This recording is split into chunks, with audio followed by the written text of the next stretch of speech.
ભાગ્યદેવભાઈ છે। હું ધોરણ 5 માં અભ્યાસ કરું છું। હું તમારી સમસ્યા કહીશ તે ધ્યાનથી સાંભળવા નમ્ર વિનંતી। વાર્તાનું નામ છે સસલાભાઈ। તો સ્કૂટર લાવે એક મોટું જંગલ હતું, એમાં સસલાભાઈ રહેતો હતો। સસલાભાઈ તો બહુ જ શોખી, આખો દિવસ જંગલમાં ફર્યા કરે, આમ તેમ આટા માર્યા કરે। સસલાભાઈને એક દિવસ વિચાર આવ્યો, જો મારી પાસે સ્કૂટર હોય તો કેવું સારું। પછી આ બધી જ વાત સસલીબેનને કહી। સસલીબેન તો અકળાઈ ઉઠ્યા અને કહે, આટલા બધા પૈસા તમે ક્યાંથી લાવશો? સસલાભાઈને કેટલાય સમજાયા પણ સસલાભાઈ તો માન્યા જ નહીં। પછી બીજા દિવસે સસલાભાઈ તો નજીકના શહેરમાં જઈને સ્કૂટર લઈ આવ્યા। સ્કૂટર ચલાવતા જાય અને ગાતા જાય, સ્કૂટર મારું કેવું મજાનું, થાક્યા વિના લો ફરવાનું, સ્કૂટર મારું કેવું મજાનું, થાક્યા વિના લો ફરવાનું।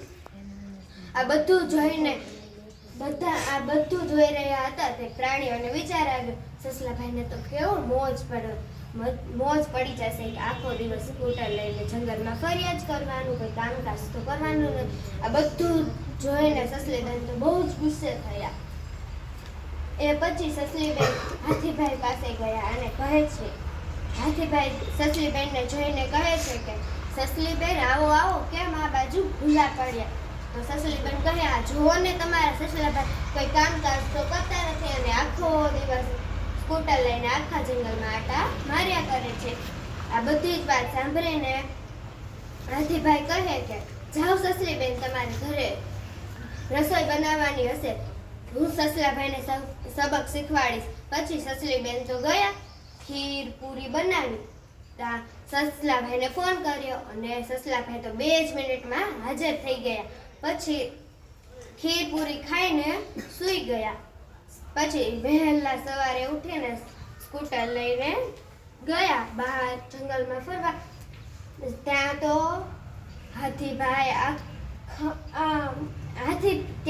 હાથીભાઈ ટ્રાફિક પોલીસનો કપડાં પહેરીને ઊભા હતા અને પછી સસલાભાઈ તો બ્રેક મારી અને પાછળથી સ્કૂટર ઊંચું થયું। તો હાથીભાઈ કહે, સસલાભાઈ તમે સ્ટન્ટ કેમ કરો છો? તો સસલાભાઈ કહે કે, મારું તો નવું સ્કૂટર છે એટલે મારે તો સ્ટન્ટ કરવો જ પડે। પછી હાથીભાઈ કરે, એ બધું તો છોડો, લાવો તમારી પાસે લાયસન્સ છે? તો સસલાભાઈ તો ગભરાઈ ગયા, કહે, મારી પાસે લાયસન્સ તો નથી। તો હાથીભાઈને કહે, કોઈ ઉપાય હોય તો કહો। તો હાથીભાઈ કહે કે, તો 500 રૂપિયા દંડ। પણ સસલાભાઈ તો ખીચા ખંખોળવા માંડ્યા, પણ ખીચામાં તો પાકીટ ન હતું। પછી આ બધું જ જોઈ રહ્યા હતા સસલીબેન ઝાડ પાછળ સંતાયા હતા। પછી ઝાડ પાછળથી બહાર આવ્યા અને કહે છે કે, આલો 500 રૂપિયા દંડ ચૂકવ્યો।